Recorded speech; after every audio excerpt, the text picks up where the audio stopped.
esta última conferencia de la mañana, la influencia griega en la plástica ibérica, a cargo del doctor Adolfo Domínguez Monedero. Es para mí, lo he dicho antes con el profesor Quesada y lo dije ayer con Juan Blánquez y con todos los demás, para mí un orgullo, una satisfacción y un privilegio el contar con especialistas de este nivel. Conozco al doctor Domínguez Monedero desde hace muchísimo tiempo, de distintos congresos por aquí, desde los Ampurias, en Madrid, en Murcia, en Jumilla y en otros, en Gerona, bueno, en muchísimos sitios que nos hemos ido incluso en el extranjero. Comentarles que es catedrático de Historia Antigua de la Universidad Autónoma de Madrid y que es un consagrado especialista sobre mundo griego antiguo, sobre todo los siglos V y IV, también el mundo de Sicilia, donde hace ya unos años realizó su tesis doctoral. Comentarles que en esta especialización tiene también extensos trabajos de investigación en Grecia continental y ahora últimamente también en el ámbito de las islas. Es decir, es un perfecto conocedor de estas sociedades de los siglos V y IV, tanto en el Mediterráneo oriental como en el occidente peninsular, concretamente del mundo ibérico. Y yo quería resaltar porque me parece que es, que me gusta, que quiero decirlo además, que viniendo del mundo de la historia antigua, donde es, como acabo de decir, un experto de primerísimo nivel, también ha completado su formación haciéndose un gran especialista de cerámicas griegas. Y es una cosa que es infrecuente, dar el paso y además llegar a un nivel de conocimiento tan grande. Prueba de ello es su espléndida monografía editada por la prestigiosa Brill hace ya unos años con la colaboración de Carmen Sánchez para los capítulos del siglo IV en Andalucía Oriental, ¿no? Entonces, pues nada, agradecerle la presencia aquí y nada, me bajo para... Sí. Bueno, muchísimas gracias. Por supuesto, el agradecimiento es mío, naturalmente, por que me hayan invitado los organizadores, José Miguel, al que conozco hace mucho tiempo, Carlos, al que no conocía, pero que ha sido un placer conocerle y charlar con él también, de temas que al final siempre nos interesan, ¿no? Y pues estoy muy contento de estar aquí en este congreso para desarrollar el tema que me han encargado, ¿no? La influencia griega en la plástica ibérica. Hay que empezar casi con una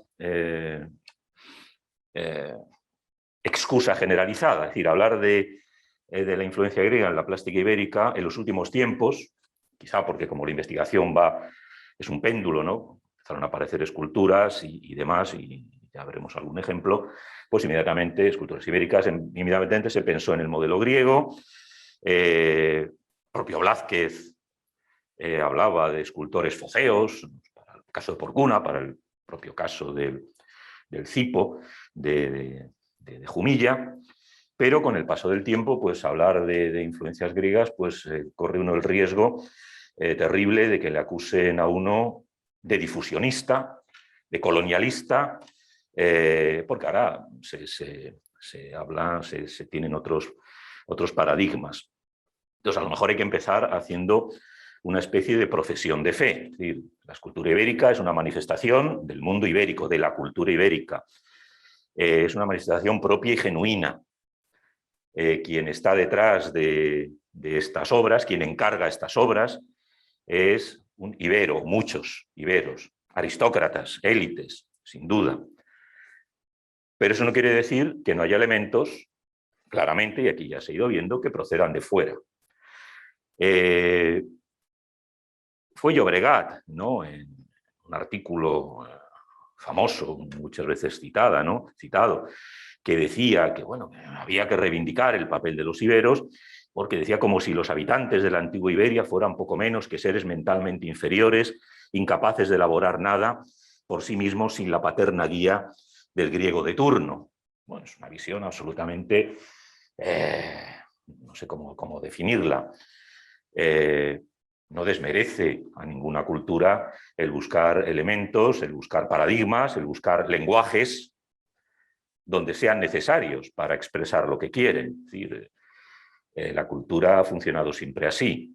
Sí, los antiguos y los modernos no se ponían anteojeras y obviaban todo lo que había alrededor. Es una constante de la cultura, el buscar, el aprovechar, el reaprovechar, el deconstruir y reconstruir elementos que proceden de otros ámbitos para expresar las propias ideas. Eso no quiere decir que sean mentalmente inferiores, que es un poco la idea que difundió Llobregat y que ha tenido un gran peso, un gran eco en los estudios sobre el mundo ibérico, ¿no? Me parece que buscar prototipos para manifestaciones artísticas o artesanales en el mundo griego indique que eran mentalmente inferiores, ¿no? Es decir, con esa idea, evidentemente, pues marcó un poco una tendencia que en parte sigue. Para explicar los evidentes elementos que hay de relación, hablaba de una eclosión autóctona cuya semilla se plantó en la época orientalizante al mismo tiempo que en Jonia, en Fenicia, en Etruria y en Cartago. Y en ese nivel es el que hay que atribuir, lo llamaba así literalmente, las turbadoras identidades entre unas y otras manifestaciones. Claro, retrotraerlo a un momento en el que no tenemos casi datos, pues es una manera muy socorrida. Es decir, hay unos movimientos orientalizantes que no sabemos, no definimos, no decimos quién hay detrás de eso, que afecta tanto al mundo ibérico como al jonio, como al púnico, fenicio púnico, con lo cual, bueno, pues podemos justificar, efectivamente, no buscar prototipos en el mundo griego. En los últimos tiempos, creo que sobre eso reflexionaré más adelante, pues ha habido otras tendencias que, digamos, de una manera más sutil, pues nos hablan de la intervención del mundo indígena, de la agency, que no es lo mismo que agencia, de los indígenas, de los iberos, los autóctonos, de los locales, como queramos, que son los que eligen, son los que seleccionan lo que quieren. Bueno, también tengo mis dudas a propósito de muchos aspectos, incluyendo la escultura, pero incluyendo también la cerámica griega y demás. Son las poblaciones locales las que marcan la tendencia, las que ejercen el papel protagonista. Me parece muy bien como elemento metodológico, pero a veces se nos olvida a los pobres colonizadores. Vienen aquí, se asoman a la costa y van, ¿qué quiere usted que le traiga? ¿Qué le ofrezco? Los fenicios, los griegos, invertían grandes cantidades de recursos para obtener beneficios. Y no eran, yo no me los imagino, como unos tímidos señores que se asomaban a ver qué quería el ibero para servirse. La idea que últimamente vamos teniendo, ¿no? Esta idea del consumo, Michael Dittler, en su libro La teología del colonialismo, cosa que le hemos criticado muchos en reseñas, pues llega a decir, hombre, es que los griegos que venían a Marsella no eran los griegos del Partenón, eran unos pobres griegos, sucios, cansados, que venían aquí a ver qué negocio hacían, y entonces las poblaciones del sur de la Galia estaban aquí pues para exigir, no, de lo que usted me trae, quiero esto, pero esto no. Así no funciona el mundo antiguo. Estamos hablando de empresas coloniales, incluso colonialistas. Tienen que obtener un beneficio. Y ahí hay que debatir, y es una de las cuestiones que está en el fondo detrás de esta cuestión de la plástica ibérica, habría que debatir quién está detrás de la difusión de estos modelos. Si el ibero tiene capacidad de exigir lo que quiere o si puede elegir entre lo que los que están en contacto con el mundo mediterráneo les pueden ofrecer. Eso es un debate desde el punto de vista histórico importante que no vamos a poder resolver, evidentemente, porque los problemas que tenemos de información son los que tenemos. Pero yo no reivindico, es decir, la idea de que los griegos vienen aquí a educar a la gente y a convertirlos a su mundo. Pero sí que cuestiono esa idea que últimamente se está abriendo paso de que los griegos o los fenicios son simples señores que están a expensas de lo que el local de turno les pueda pedir. No, las cosas desde mi punto de vista no funcionan así.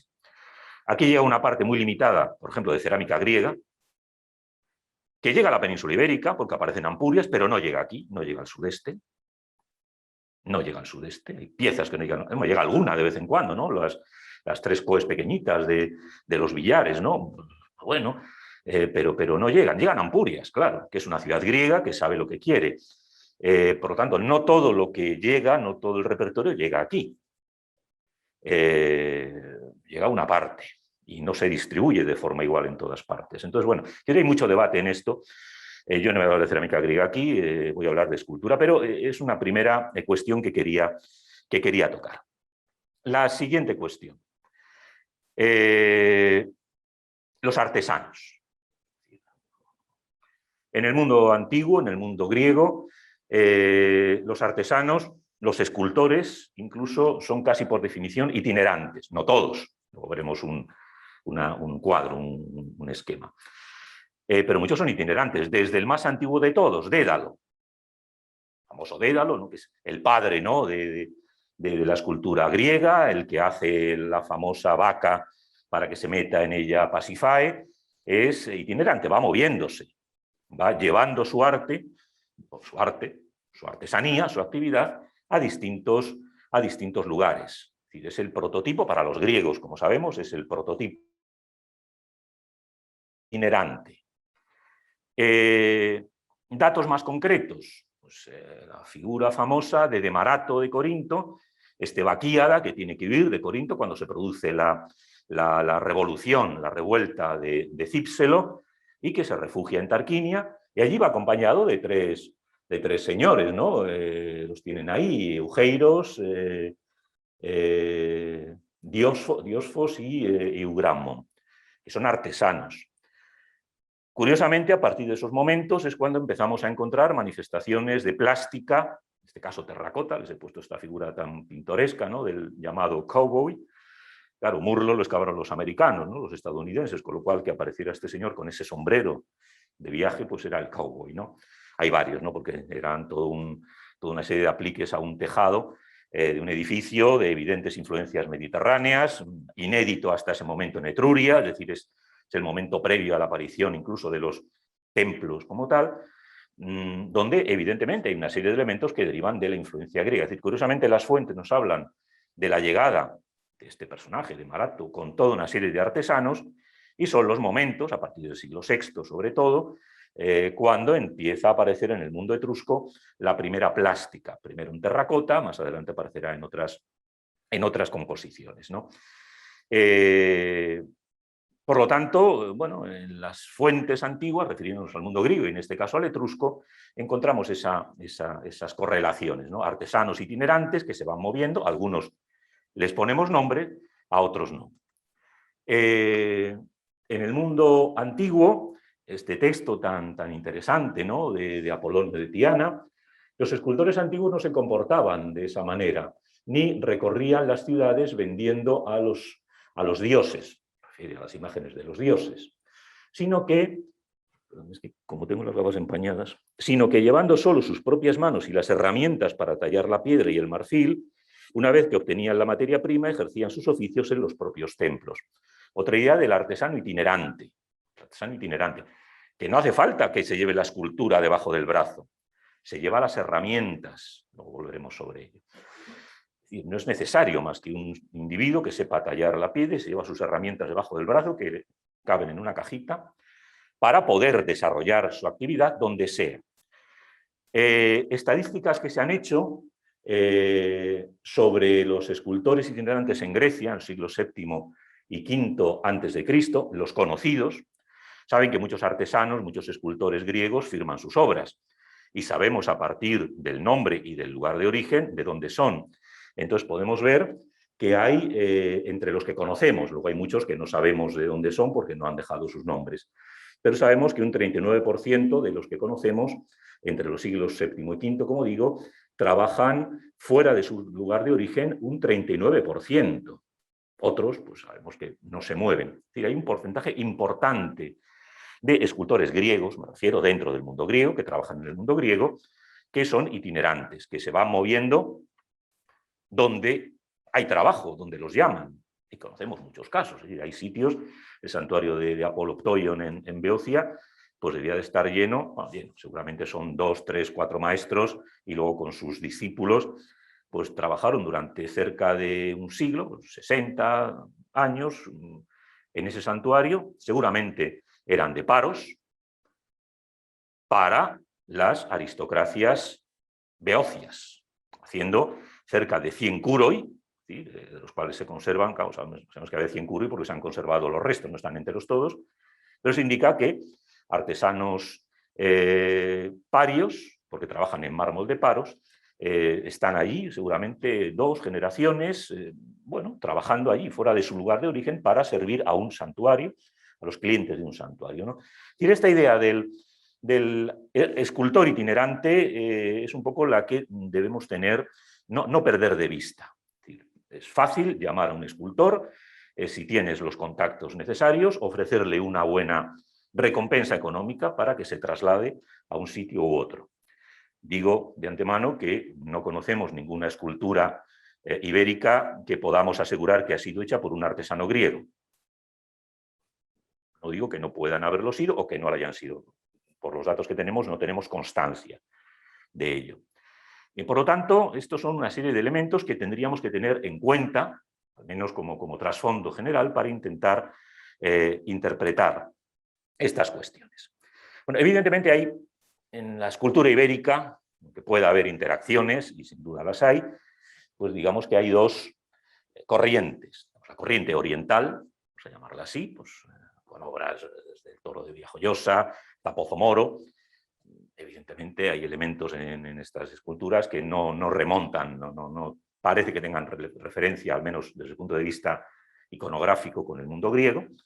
Y hay otra tradición, que es a la que me voy a dedicar aquí, que es la tradición helénica, griega, helenizante, como queramos llamarla. Con algunas primeras piezas, al menos aparentemente antiguas, curiosas, enigmáticas. Este pedazo de escultura que apareció en Carmona, sin un contexto arqueológico especialmente claro. Puede ser cualquier cosa, evidentemente.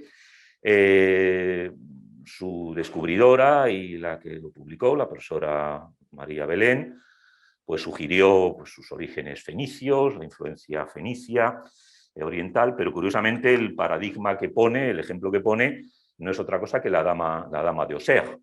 Ahí en el Museo de Carmona tienen ustedes ahí esa reconstrucción, tal y como la tienen ahí, donde el elemento de referencia para explicar incluso la forma de la escultura remite a un modelo griego. Evidentemente un modelo griego que tiene ya estas esculturas llamadas dedálicas, ¿no?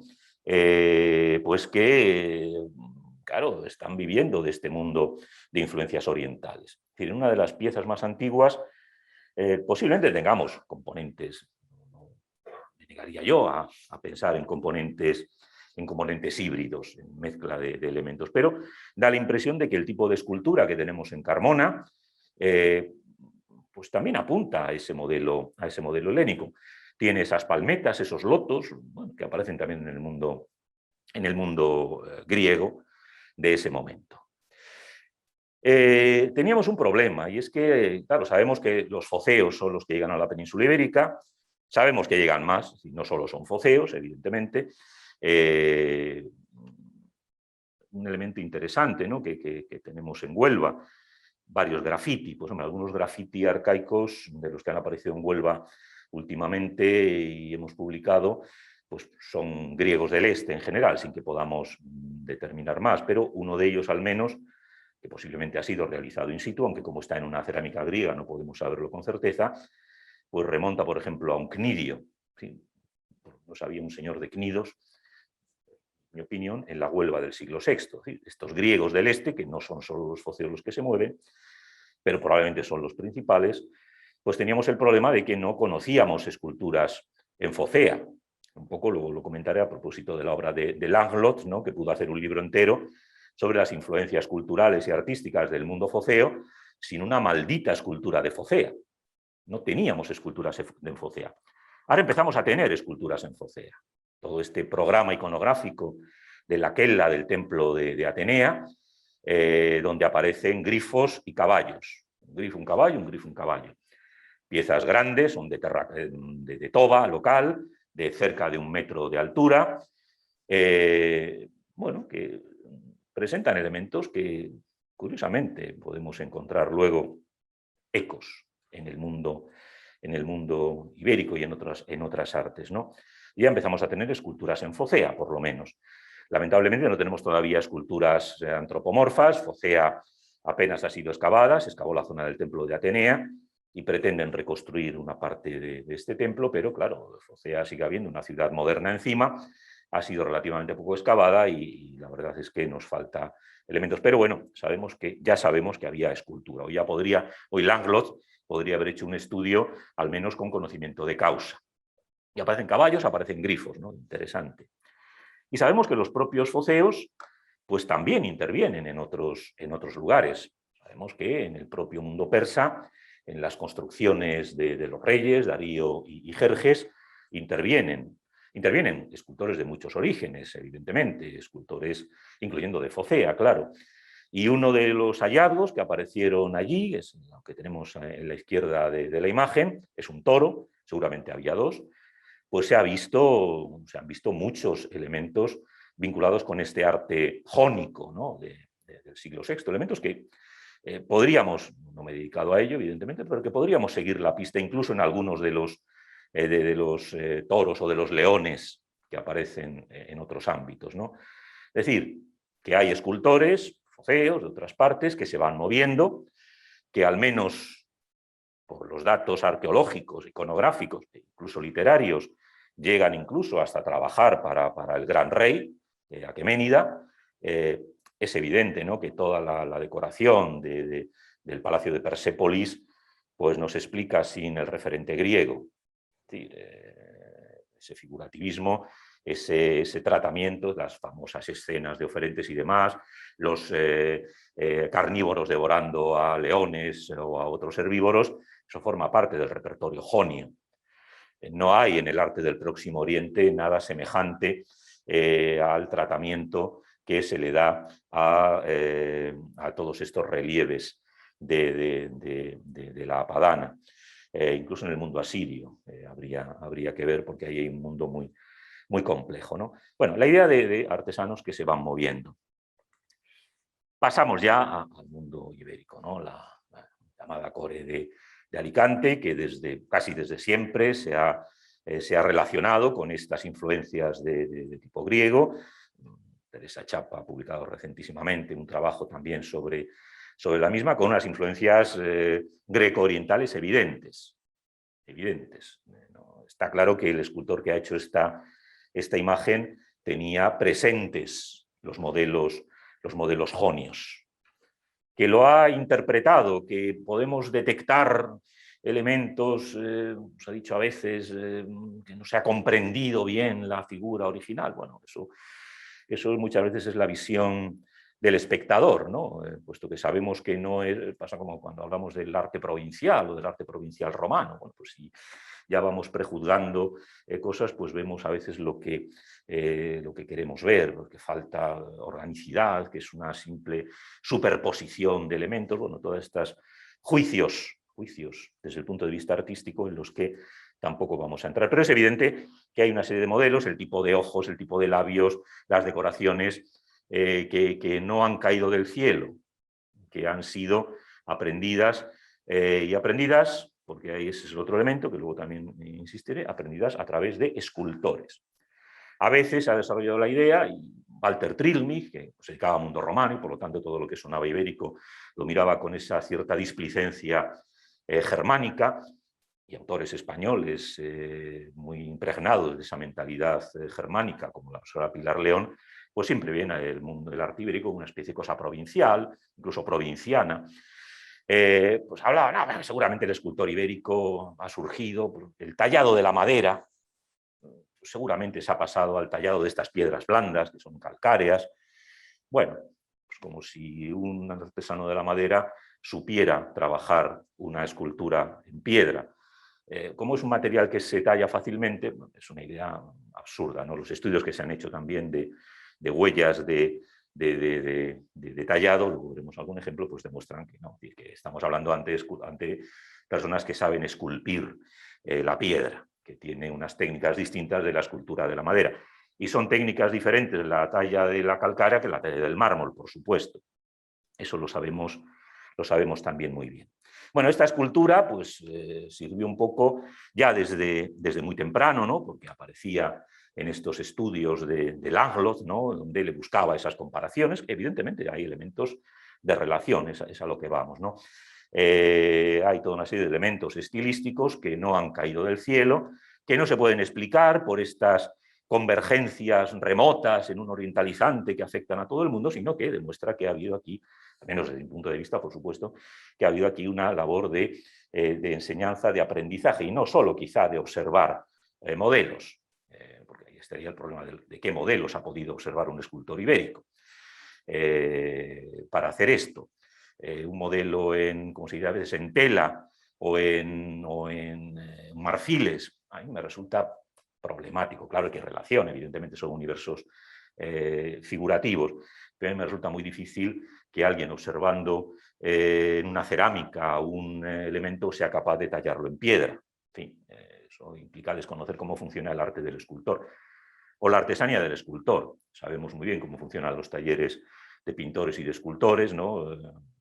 Por la experiencia contemporánea y por autores como el Vasari, ¿no? Uno entra en el taller, tanto en un taller de escultor como en un taller de cerámica griega. En los talleres de cerámica griega estamos prácticamente convencidos de que hay el artista, el que sabe mejor, hace la cara A, y las caras B, que a veces son unas caras B absolutamente infumables, pues es evidente que no la ha hecho la misma mano que una cara A. Y en el taller entra el chaval joven, pues con sus 4 o 5 años, se pone a barrer, le dejan dibujar cositas, y a lo mejor se pasa toda su vida dibujando caras B, porque no tiene capacidad. Y luego el que despunta, evidentemente, pasa a hacer otras cosas. El sistema de los talleres que conocemos perfectamente. La escultura es una actividad artesanal que requiere de un funcionamiento de talleres. Quien ha esculpido la llamada core de la Albufereta o la core de Alicante o la core de Barcelona, porque es donde está, pues es evidente que ha aprendido a esculpir con alguien que sabía esculpir. Que además no solo le ha enseñado a esculpir, sino que le ha enseñado una serie de elementos, de recursos iconográficos propios de una tradición determinada, que es una tradición griega, claramente. Pero voy a otra cosa. El conjunto de Porcuna, o los conjuntos de Porcuna, evidentemente, porque pasaba como con Pozo Moro, ¿no? El intentar meter todo en el mismo monumento, pues al final nos daría un monumento de 12, 14, 15 metros, ¿no? La reconstrucción que se ha propiciado desde la Escuela de Jaén sobre el monumento, sobre Porcuna, también en una especie de cosa elevada que se le ocurrió un buen día a Torelli sobre una servilleta de un bar, como ellos mismos han dicho, pues es imposible desde todo punto de vista. Aquí hay varios conjuntos, pero hay un elemento interesante en el que ahora insistiremos, ¿no? Por supuesto, los paralelos, pues, se ha utilizado esta cabecita del templo de Dídima, que está en el Museo de Berlín, para ver cómo efectivamente hay elementos que forman parte de la manera que tienen los artistas jonios de definir el rostro humano, el tipo de labios, el tipo de ojos. Claro, evidentemente el que está representado aquí no es un griego, por supuesto que no pintaría aquí nada. Está representando pues, a un jefe, a un líder, a un aristócrata, a un jefe de linaje, no voy a entrar en esas cuestiones, pero el lenguaje iconográfico es griego, está inspirado en el mundo griego. En el mundo oriental, en el mundo fenicio contemporáneo, no hay nada parecido. Es decir, un fenicio no hace esa escultura. Un fenicio hace poca escultura, ojo, y menos escultura figurativa, porque el mundo fenicio es bastante anicónico. ¿Que hay escultura fenicia? Sí. ¿Que hay tanta escultura fenicia como la griega? No. El mundo fenicio es muy... Y hay esculturas pues, de elementos un poco figurativos. El mundo fenicio tiene una clara visión anicónica del mundo. Que van, claro, evidentemente el mundo fenicio se va adaptando y van a ir también en este proceso de adaptación de modelos, incluso de antropomorfización de la figura divina. Las divinidades fenicias son, por definición, naturales, rasgos que tiene también la religión hebrea primitiva, ¿no? Textos, un texto de Plinio, ¿no? El Monte Carmelo, la divinidad es el Monte Carmelo, igual que en el mundo hebreo la divinidad es el Monte Sinaí, el dios de los hebreos, que es un dios cananeo, evidentemente en estas primeras visiones no tiene forma humana, ¿cómo se representa? Con la zarza ardiendo. Es el monte Sinaí, la propia divinidad, ¿no? Y eso lo sabemos perfectamente con el Yebel Akra, con el monte Casio, con el monte Carmelo. Es decir, son estas concepciones donde son algunas representaciones naturales, y lo encontramos en la religión ugarítica, que es la predecesora, y poco a poco, evidentemente, van también personificando sus divinidades. Pero evidentemente estos elementos iconográficos no tienen nada que ver con el mundo fenicio, son claramente griegos. Los temas, pues hombre, grifomaquias, pues hay en el mundo oriental. Estos grifos no son orientales, son grifos de tipo griego, claramente. Incluso con esos cuernecillos que veíamos en las imágenes de Focea. Hay elementos que, en lo que Trilimich veía en esta imagen en concreto, ¿no? La poca, ¿cómo diríamos?, el poco conocimiento del arte griego que tiene el artesano que ha hecho esto, porque efectivamente en la cola del bicho se apoya sobre esa palmeta y la palmeta se hunde, le da una organicidad a la palmeta que no es propia del arte griego, probablemente demuestra todo lo contrario de lo que pensaba Trilmi, demuestra que el conocimiento de los materiales y lo que quiere presentar el artesano que ha hecho esta imagen le obliga a dar cuerpo, a dar corporeidad a esta palmeta. La palmeta no es un elemento, la diferencia evidentemente, no es un elemento marginal, no es un elemento que queda al margen, sino que forma parte de la escena, ¿no? La propia cola del grifo o de la figura con la que se enfrenta el grifo imprime un movimiento, aplasta, vemos cómo aplasta la propia palmeta, que se convierte en una cosa fluida.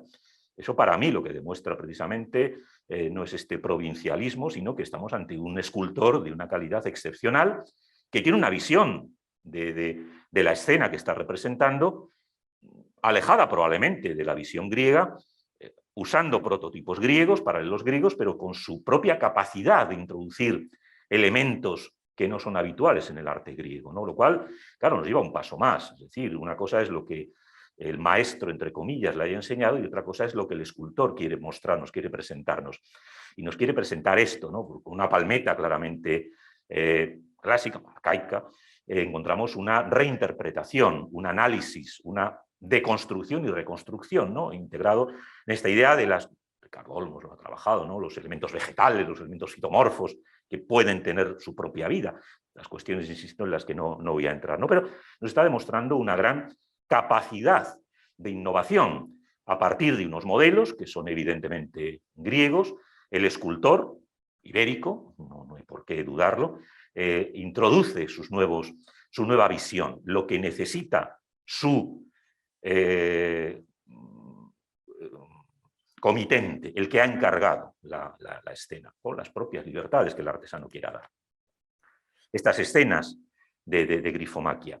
Y aquí es una cuestión, tenemos escenas, tenemos no sé cuántas escenas, las escenas de la guerra, las escenas de luchas con animales, grifo con cuernos, como los grifos foceos que habíamos visto antes, distintos relatos de origen, de estirpes, lo que queramos, ¿no? Insisto, no quiero entrar en eso, pero son escenas llenas de movimiento.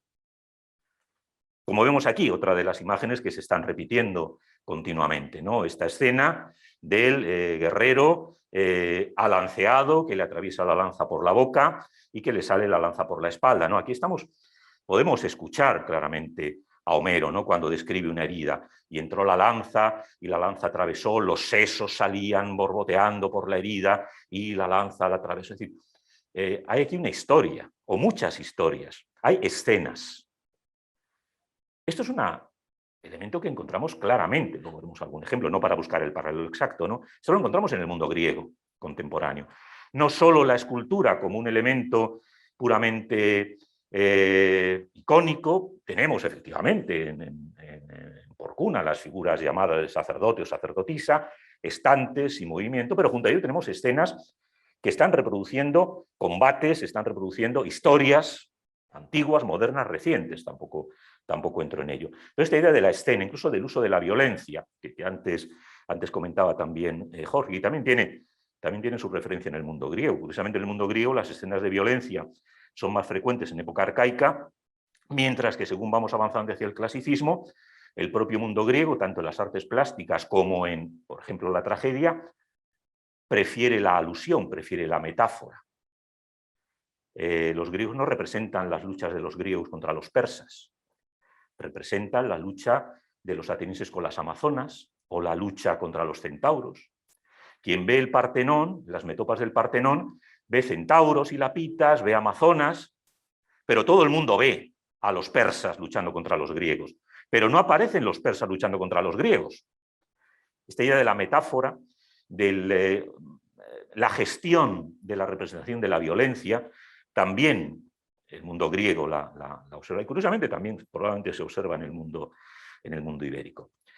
Los estudios recientes sobre estas marcas de escultores no son firmas, evidentemente, la propia Teresa Chapa pues, dice que no son firmas, son marcas extrañas que habrá que ver si se veían, ¿sí? Si estas esculturas que iban policromadas, estas marcas se tapaban y no se veían, y las podemos ver, evidentemente, porque ya hemos perdido la policromía.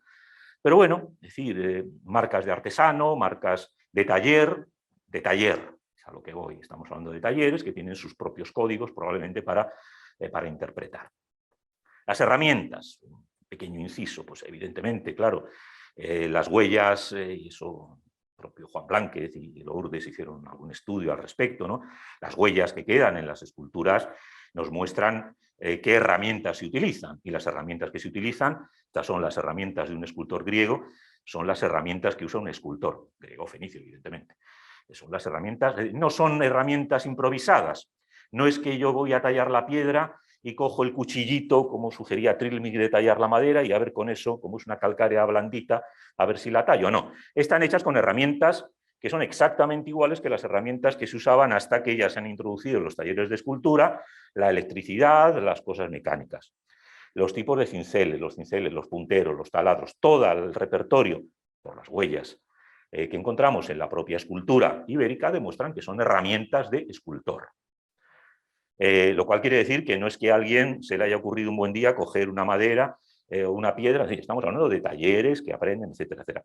Pero la idea de las escenas, eso a mí me resulta muy interesante, porque no solo están tomando elementos iconográficos aislados, están tomando idea de contar historias con imágenes cuyo repertorio, incluso a veces cuyas actitudes, encontramos también en el mundo griego.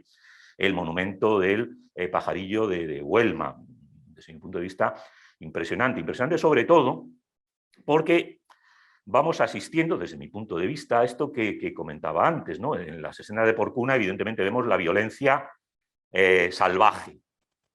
El individuo que la atraviesa, encima le está pisando la mano, es decir, en este monumento ya encontramos otra cosa muy interesante, que es la violencia insinuada.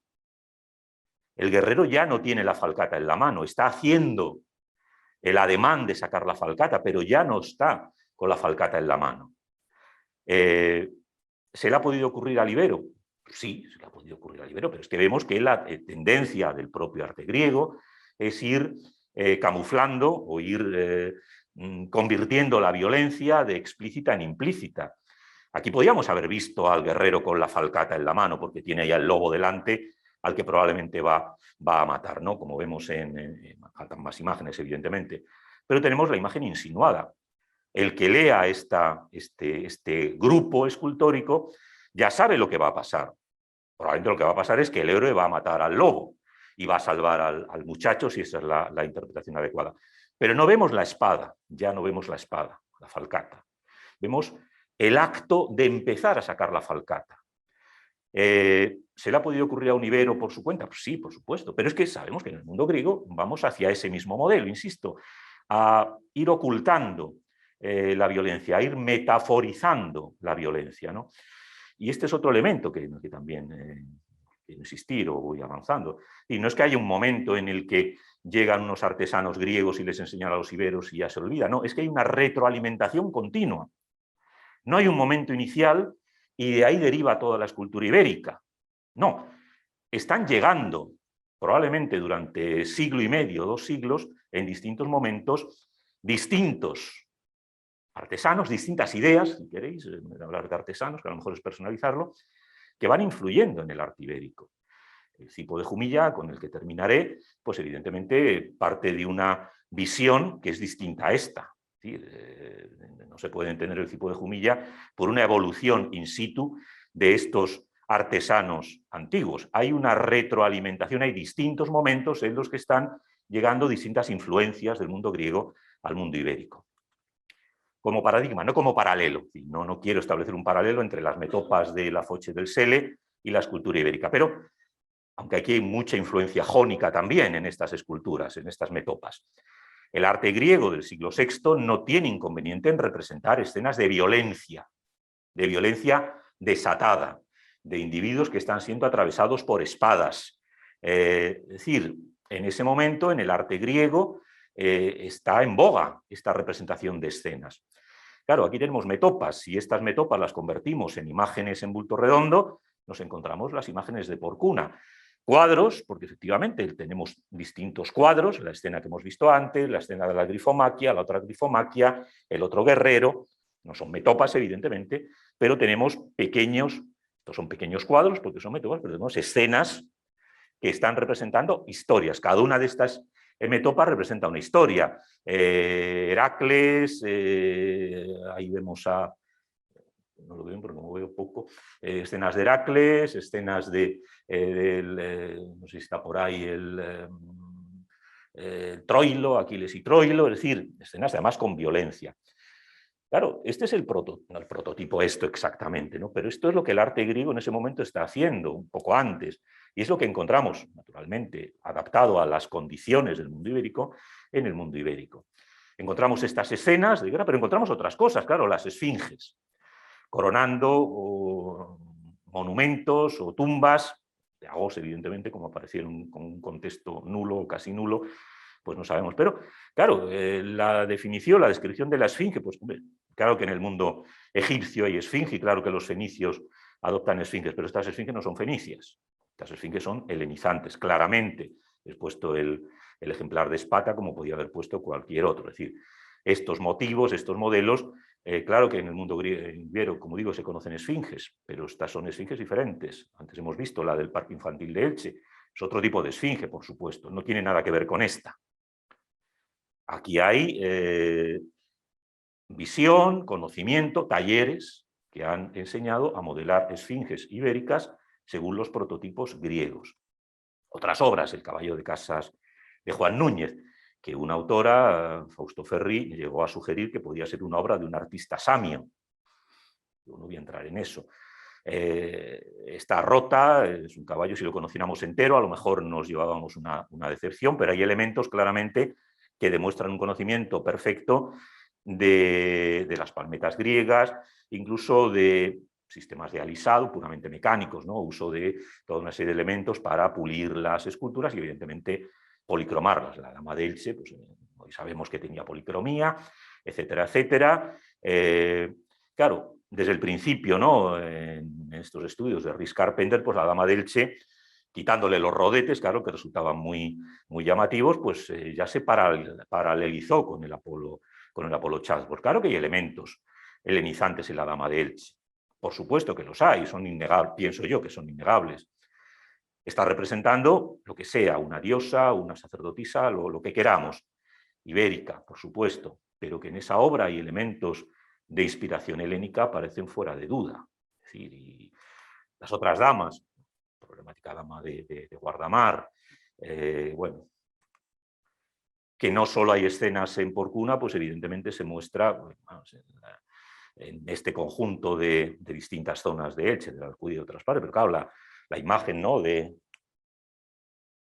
una greba cogida con un dedo, nos está diciendo, el resto de las esculturas son contextos distintos, evidentemente, las de la Alcudia, la greba con dedo, pero el hecho de que aparezca un dedo quiere decir que es una escena en la que alguien está agarrando de la pierna a otro, ¿no? Es decir, que esta idea de conjuntos escultóricos y demás no solo aparecen en Porcuna, evidentemente, aunque lamentablemente no tenemos datos. Guerreros, ayer vimos que efectivamente la visión de estas figuras tiene que ser de abajo arriba, por supuesto, porque forma parte de esto, pero que cuando vamos analizando vemos que hay toda una serie de elementos que además se van probablemente sucediendo en el tiempo, con tradiciones distintas, escultóricas, expresivas, pues, creo que se pueden distinguir muy claramente, ¿no? Hay diferencias claras entre todo este conjunto de la Alcudia y el conjunto de Porcuna. La presencia también de estos elementos, ¿no? Estas ovas y dardos, aunque no son ovas, son bellotas, parece, pero hay toda una serie de elementos clásicos, griegos, me refiero. Las canteras, pues es otro de los avances, ¿no? Ahora, gracias a las excavaciones, a los hallazgos en el Ferriol, pues empezamos también a saber, ya se había hablado antes, pues cómo funcionan las canteras ibéricas, la aparición de esta figura medio hecha, pues nos confirma que la manera de trabajar no es distinta de la que usan los griegos. Ya hemos visto antes, he puesto antes ese curos inmenso de 9 o 10 metros en las canteras, una de las canteras de Naxos. Se hacía un primer desbastaje en las canteras, más que nada para que la piedra pesara menos y se pudiera transportar. Pues si esa escultura del Ferriol, que evidentemente requería otra pieza, porque una pieza que así sola no pinta nada, indica sistemas de ensamblaje escultóricos, que también tienen referencias griegas, pues empezamos a saber cómo funcionan también las canteras, y funcionan como el resto de las canteras mediterráneas. Sabemos que el trabajo del cantero se complementa con el trabajo del escultor, como ocurre, como digo, en el resto del Mediterráneo. Es decir, esto nos habla de talleres, de enseñanza, de aprendizaje, de técnicas bien conocidas en el resto del Mediterráneo, que también aparecen aquí. Y luego este análisis, ¿no? Pues la presencia de distintos conjuntos escultóricos que proceden de la misma cantera. Y de esa cantera, si los análisis que han hecho son correctos, el equipo de Rullar y compañía, pues de esa cantera del Ferriol procederían, no todas evidentemente, pero una serie de esculturas de toda esta área en torno a Elche, que nos está indicando a lo mejor la existencia de estos artesanos itinerantes, de talleres itinerantes, que conocen, porque claro, el artesano puede adaptarse a otra piedra, pero le cuesta trabajo. A mí me comentaba uno de los escultores que están haciendo la reconstrucción del Partenón de Atenas y de las esculturas de Atenas. Claro, son 2 o 3 familias de tenos, de la isla de Tenos, de tinos, que claro, los han contratado allí, ahí tienen trabajo para ellos, sus hijos y sus nietos, porque la reconstrucción de la Acrópolis va lenta.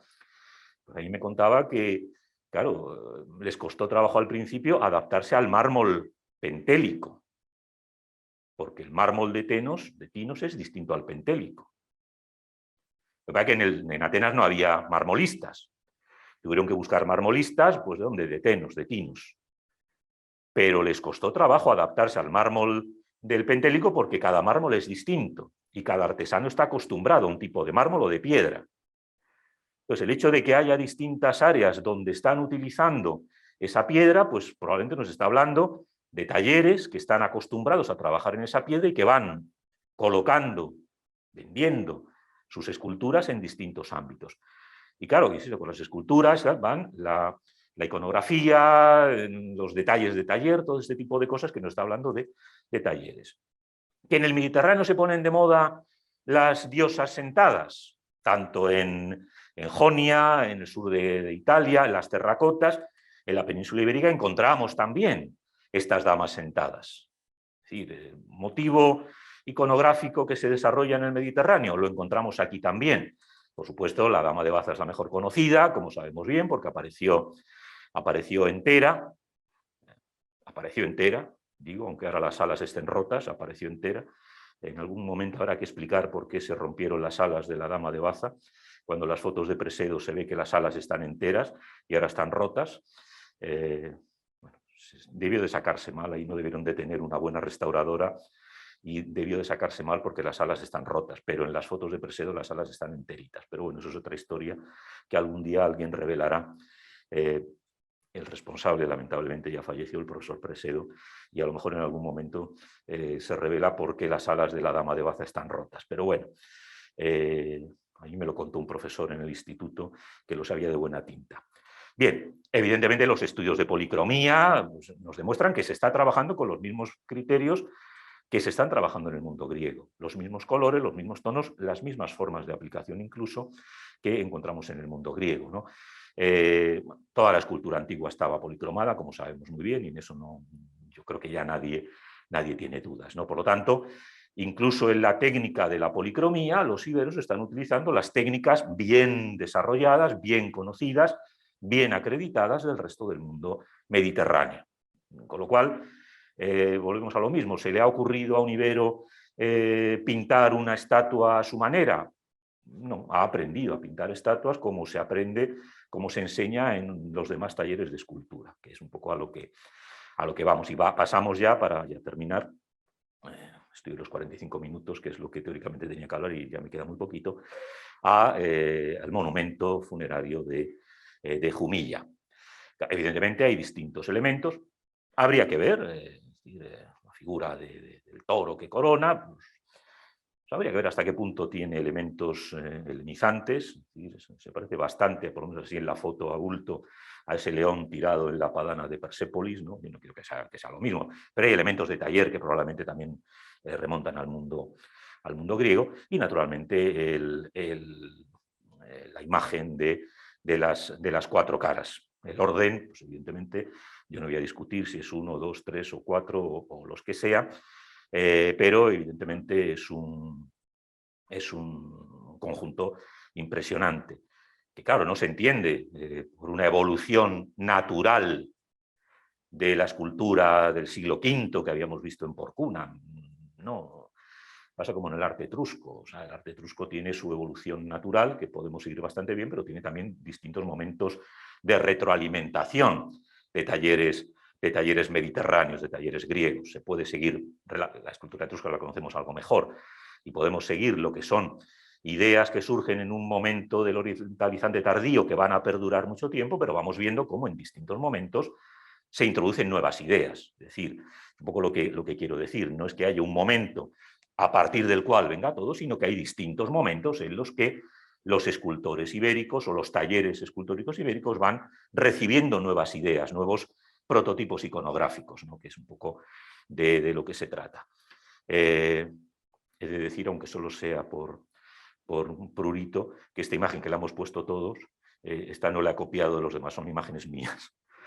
Son imágenes de la exposición de Barcelona, donde está el cipo, que se pueden hacer unas fotos espectaculares, y esta la he montado yo con esas imágenes. O sea, no es la que habéis usado los demás, sino que esta es mía. Pero da lo mismo, ¿no? Seguramente son mejores las otras porque tienen mejor iluminación, pero bueno, yo quería poner mi foto. Estas también son mías. Evidentemente, claro, vamos a ver, esta figura tiene muy poco que ver con las figuras que veíamos en Porcuna. Ya no es una figura arcaica, ya no es esa imagen estereotipada con esa sonrisa arcaica, ¿no? Es una imagen clásica, entendiendo clásico en el periodo del mundo clásico griego. Es decir, no ha habido una evolución, que la ha habido, evidentemente, claro que tenemos un montón de esculturas ibéricas que no entienden bien la corporidad, que, claro, hay talleres, hay alumnos, discípulos mejores y peores, hay quienes reproducen mejor las formas aprendidas y que no, hay quien introduce sus propios cambios y es sensible probablemente a las tendencias de la sociedad, que a lo mejor prefiere otro tipo de representación, eso sí se puede seguir, como en el mundo etrusco, pero hay distintos momentos de interacción. Quien ha hecho esto seguramente no ha visto una estela clásica, a menos que pensemos en alguno de esos mercenarios de piel de barba de chivo, que además de mercenario fuera un experto crítico de arte y cuando estaba en Atenas se dedicara a ver la necrópolis y a tomar modelos para traerlos a su casa, idea en la que no creo, y supongo que el profesor Quesada estará de acuerdo conmigo, que seguramente, a lo mejor hay algún mercenario crítico de arte, pero bueno, es muy forzado, ¿no? Quien ha hecho esto, yo no digo que haya visto estelas clásicas, pero quien ha esculpido esto conoce bien las técnicas escultóricas representativas de la escultura clásica, los prototipos que podamos buscar. La presencia de caballos en el mundo griego es evidente. Y no en escenas de guerra, he escogido algunas que no son escenas de guerra, porque, claro, evidentemente las estelas clásicas representan muchas de ellas escenas de guerra. También un viaje a la muerte, donde el representado pues, aparece como un guerrero glorioso, etcétera, etcétera. Pero claro, por supuesto, claro, los caballos son distintos, naturalmente, ¿no? Y el concepto.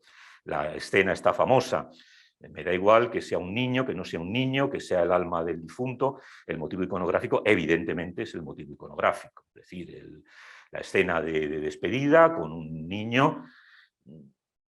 La interpretación que le dé Libero, sin duda, es totalmente distinta de la que le da un ateniense, pero el motivo iconográfico, la inspiración del modelo, claramente hay que buscarlo en el mundo griego. Y claro, esto nos lleva, y simplemente lo apunto porque no me da tiempo a más, claro, a quién está detrás de esto. Es decir, ¿es el Libero el que elige? Claro, ¿cómo eliges si no conoces? ¿O son los griegos que van llegando en distintos momentos? El comercio griego en el siglo V está bien atestiguado, en el IV también, aunque ahora hay quien habla de que las cerámicas griegas las traen los púnicos. Bueno, pero también se nos dice que el ibero es capaz de seleccionar los objetos que se traen. Entonces, si ya es difícil pensar que un ibero de Baza le va a decir a no sé quién que le diga no sé cuántos y a otro más allá, que cuando vaya por Atenas le traiga cráteras que tengan la figura de un caballico o lo que sea, a mí eso me resulta muy complicado de entender. Si encima metemos un intermediario púnico, ya la cosa a mí se me descabala. Pues bueno, no voy a entrar en eso porque es otro debate. ¿Cómo funciona esto? Es decir, el ibero demanda cosas que no ha visto. ¿Cómo demanda el que se entierra en Jumilla? ¿Cómo demanda este tipo de iconografía? ¿Él ha visto esa iconografía? Seguramente no. Seguramente hay un artesano con un cartón, una serie de cartones, una serie de dibujos, lo que está de moda ahora, y dice, pues quiero esto, me ponga usted 3 de estos y 1 de estos, porque quiero representar, evidentemente, el viaje al más allá o lo que sea. Claro, el ibero, claro que sabe lo que quiere representar, pero utiliza el lenguaje, las herramientas que alguien le proporciona. Es el ejemplo que ayer mencionó Jesús y que yo también había tratado, el mismo ejemplo del alfabeto greco-ibérico.